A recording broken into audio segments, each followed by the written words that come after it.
देश प्रभारी प्रताप सिंह संचालक विधानसभा भोजपुर के प्रभारी अध्यक्ष और अधिवक्ता मोर्चा के संयोजक भास्कर पासवान जी, अध्यक्ष विधानसभा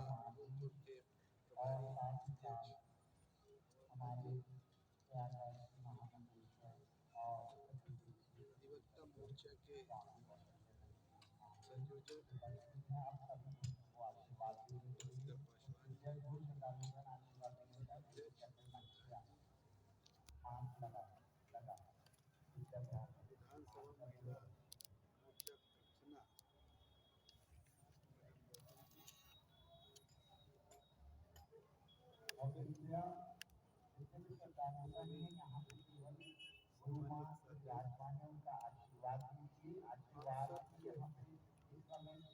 अर्चना मैडम गौतम जी, सभी सम्मानित साथियों, आप सबको गणतंत्र दिवस की हार्दिक बधाई। आज ही भारत का संविधान लागू हुआ, इसलिए आप सबको बहुत बहुत बधाई। गणतंत्र दिवस पे काफ़ी विस्तार से चर्चा हो चुकी है और आप सब बुद्धिजीवी हो, आप सब जानते हो अगर देश में संविधान न होता तो शायद हम लोग ऐसे ठाट बाट से कुर्सियों पर बैठ के कोट पैंट पहन के और अपने आप को समाज में सम्मानित महसूस न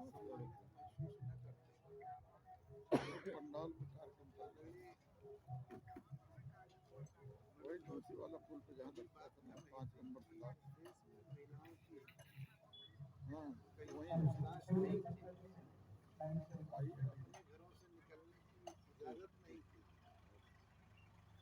हाँ पूज्य बाबा साहब डॉक्टर अम्बेडकर जिन्होंने इस देश की महिलाओं की गुलामी की बेड़ियां काटी, हो सकता है। वही वजह है कि देश के राष्ट्रपति, प्रधानमंत्री, मुख्यमंत्री, IAS, IPS, डॉक्टर, इंजीनियर, जज महिलाएं दिखने हैं, हमारी बहन बेटियां दिखने हैं। एक बड़ा अवसर है, शुभ अवसर पे हम लोग चर्चा कर रहे हैं, संविधान की चर्चा कर रहे हैं, अपने महापुरुषों की चर्चा कर रहे हैं। बाबा साहब डॉक्टर अम्बेडकर किए हुए कार्यों का जो लाभ है हम लोगों को मिला, इस धरती पे तमाम संत महापुरुष, तमाम ऐसे महानुभाव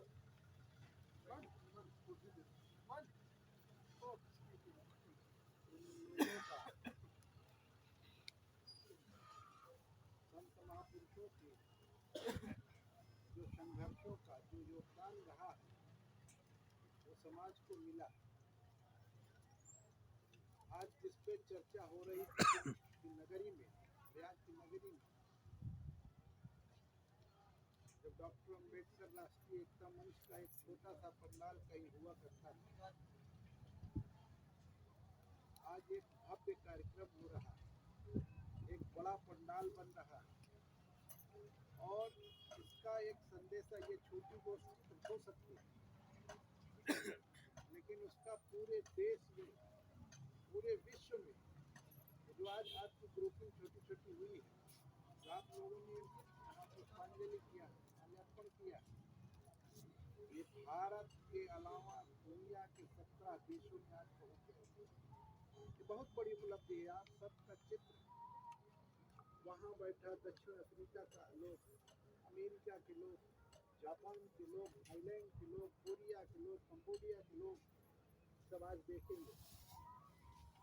इतना बड़ा संगठन का रूप हो गया है जिससे आपको एहसास होने लगेगा कि पूरी दुनिया आज आपको देखेगी।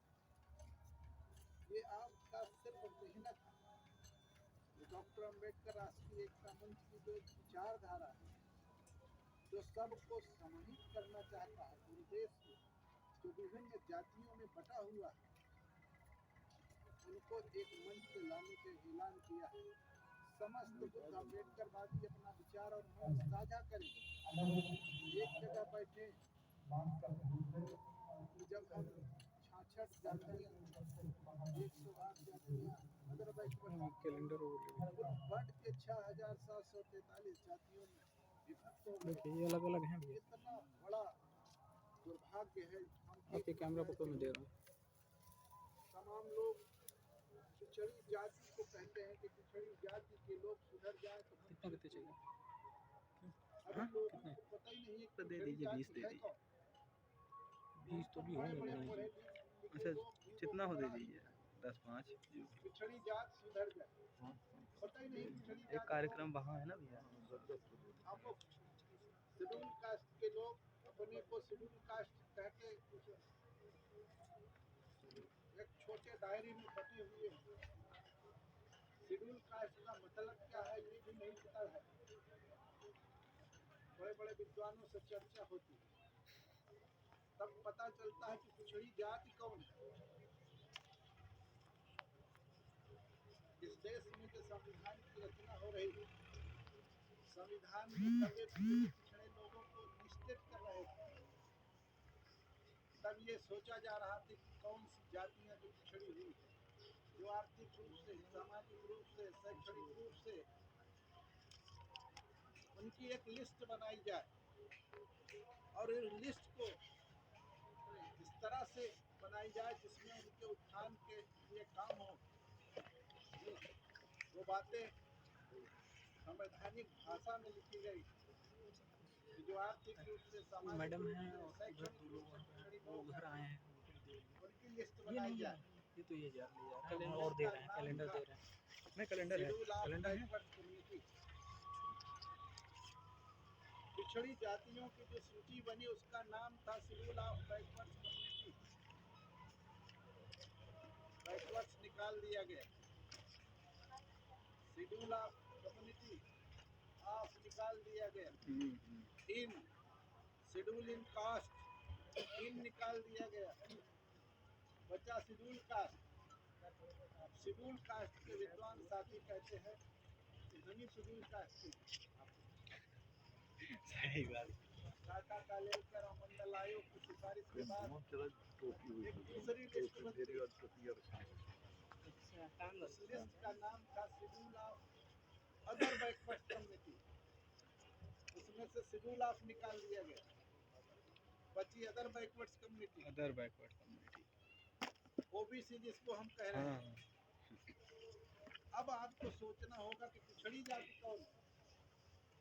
तो पिछड़ी जाति वही थे जो आर्थिक रूप से, सामाजिक रूप से, शैक्षणिक रूप से थी, जो आज शेड्यूल कास्ट। अगर पिछड़ी जाति ये शेड्यूल कास्ट के लोग हैं तभी तो अन्य पिछड़ी जाति का नामकरण होगा। आप देखिए जो पिछड़ी जाति के लोग बताए जाते हैं कि ये लोग हैं, ये गड़रिया हैं, कुर्मी है, काची है, ये सब पिछड़ी जाति है। नहीं, पिछड़ी जाति की ये हैं जो चमार, पासी, धोबी, धानु, बहलिया, ये जो शेड्यूल कास्ट की लिस्ट में आते हैं, यही पिछड़ी जाति के लोग। और पिछड़ी अगड़ी करके हमको इतना बाइफरकेट कर दिया गया कि हम कहीं एकजुट हो ही नहीं पा रहे। पिछड़ी जाति शेड्यूल कास्ट के लोगों ऊपर आक्रमण करता है, शेड्यूल कास्ट अन्य पिछड़ी जाति पे आक्रमण करता है। हम इकट्ठा कब होंगे?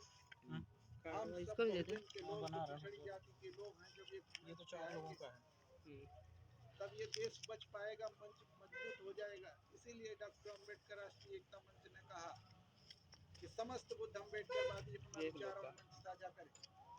किस लिए साझा करें, क्यों साझा करें? इसलिए कि हम सत्ता को काबिज करेंगे, सत्ता को पकड़ेंगे। जब तक बहुजन की ताकत नहीं बनेगी आप सत्ता पे काबिज नहीं हो सकते। 66 जातियों को इतना विस्तृत बांट दिया गया है कि वो आपस में रोटी बेटी का संबंध नहीं करते। सही बात। कैसे ये लोग आगे बढ़ेंगे? क्योंकि साजिश करता, जब अभी बात कर रहे थे आज के अध्यक्ष महोदय भी संकेत किए कि सामाजिक संगठन चाहे जितना बड़ा हो जाए लेकिन सत्ता पे काबिज होने के लिए उसको पार्टी की आवश्यकता पड़ती है। शायद मान्यवर काशीराम जी ने सेट की स्थापना करने के बाद बहुजन समाज पार्टी की स्थापना इसलिए किया था कि पूरे देश के लोग इकट्ठा हों। लेकिन दुर्भाग्य है कि बहुजन समाज पार्टी को जो करना था, समाजवादी पार्टी को जो करना था, वो सही मायने में कवच बन के नहीं कर पाए। ये बहुजन समाज एकदम जागरूक है, ये आज तक भागा नहीं है, 20 साल से वही काम कर रहा, कभी सपा दे दो जिनके पास ना हो। कभी सपा तो कभी बसपा। लेकिन दुर्भाग्यपूर्ण बात अब आई जब भारतीय जनता पार्टी ने सत्ता काबिज कर ली। केंद्र में भी काबिज है, विभिन्न प्रदेशों में काबिज है, उत्तर प्रदेश में काबिज है। और क्यों काबिज है? सिर्फ ऊंच नीच बता के कि तुम इससे नीचे हो, तुम इससे ऊंचे हो, तुम इससे नीचे हो। हम लोग आपस में, ये पासी है, ये चमार है, ये वाल्मीकि है, ये धोबी है, ये फलाना है, ये अहिर है, ये कुर्मी है, ये गड़रिया है, आपस में हम आपस की बात नहीं समझ पाते हैं, लेकिन दूसरे की बात इतनी आसानी से समझ लेगी। दूरी बनी। ताकतवर कौन आदमी है? लोग मंचों पे कहते हैं कि बहुजन समाज बड़ा ताकतवर है। ताकतवर कैसे है? और 15% और 85% के नारे लगा लगा के हम फिर भी बटे दिखाई पड़ते।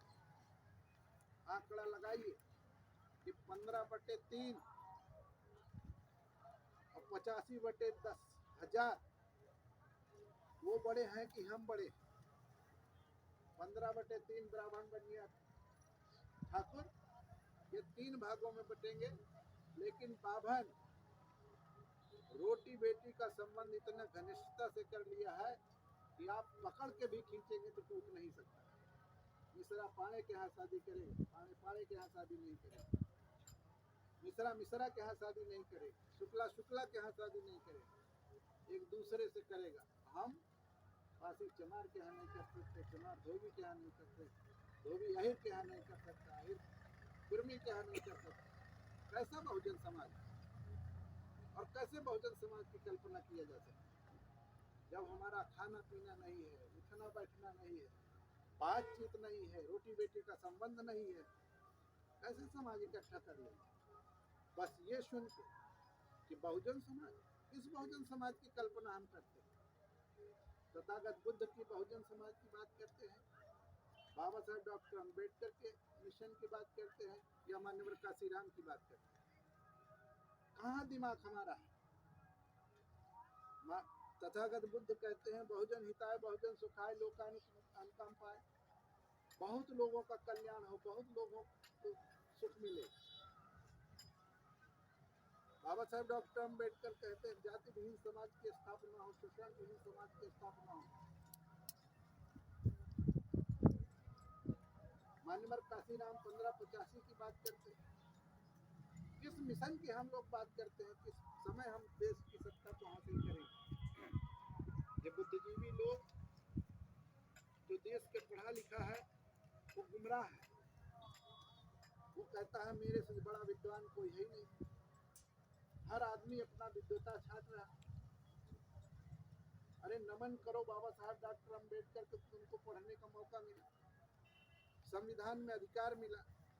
अगर संविधान में अधिकार न होती तो तुम्हारी योग्यता गोबर उठाने तक की नहीं थी, खेत में घुसने की भी नहीं थी, घर में जाने की भी नहीं थी, कपड़ा पहनने की भी नहीं थी।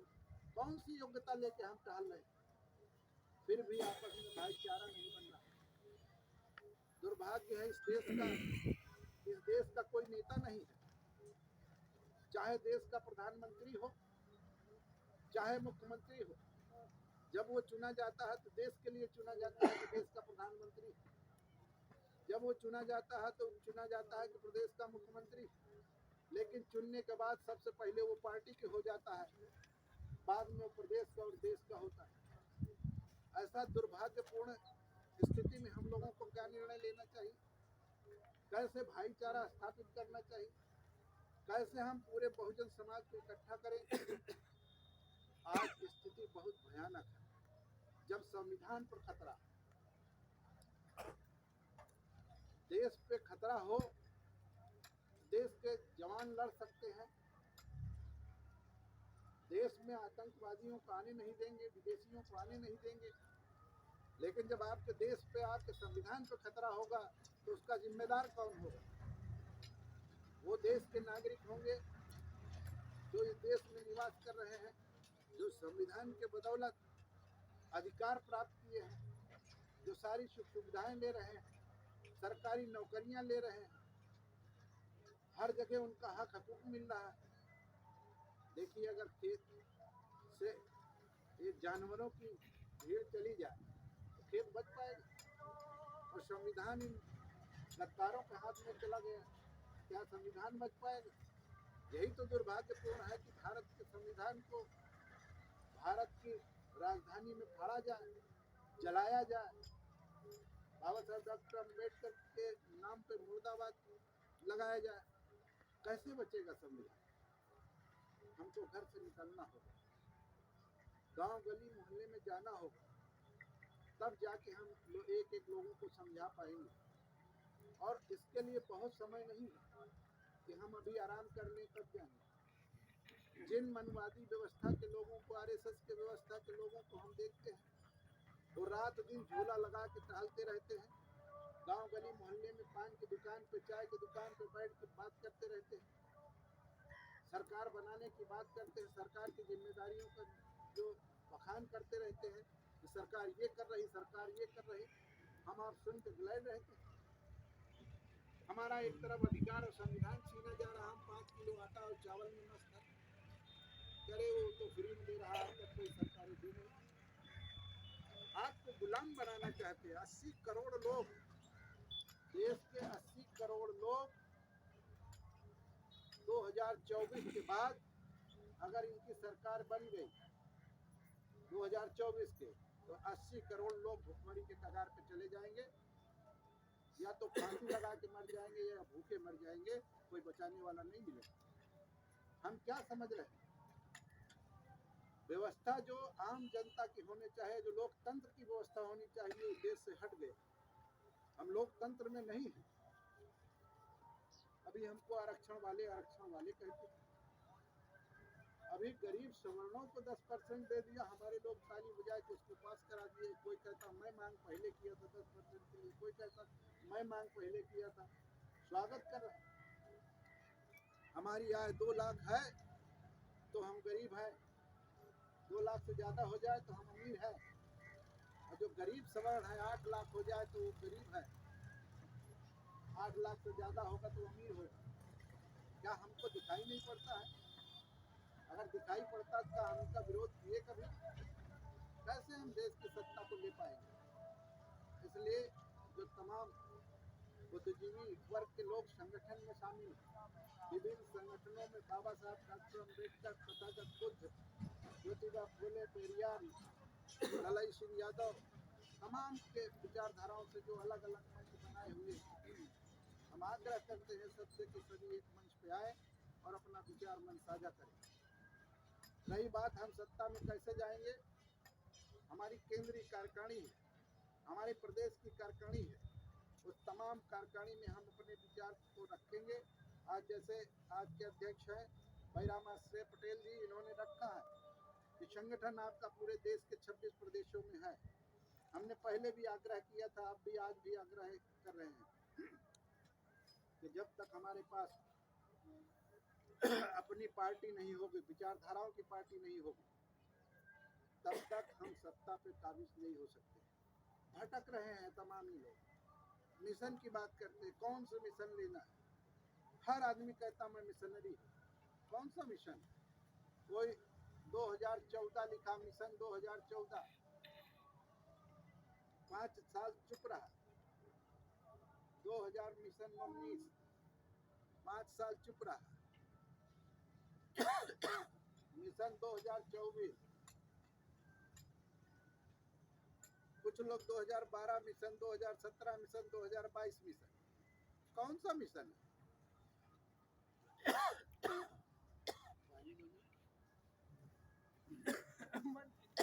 ये मिशन से काम चलने वाला नहीं है।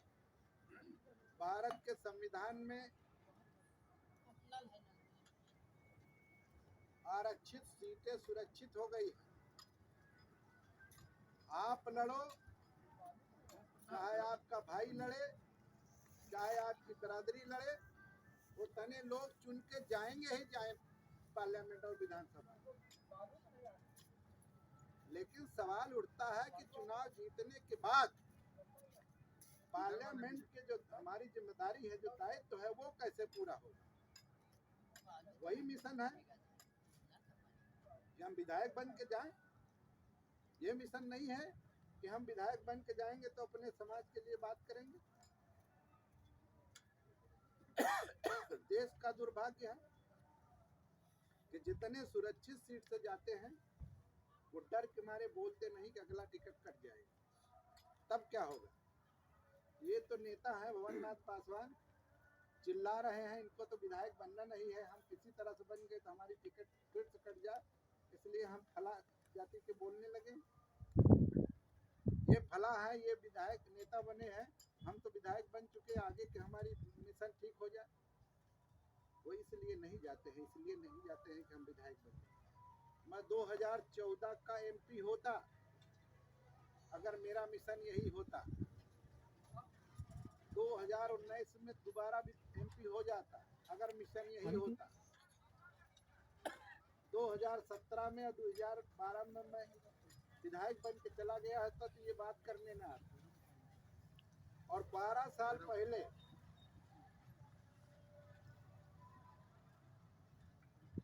भारत सरकार की नौकरी यूं ही नहीं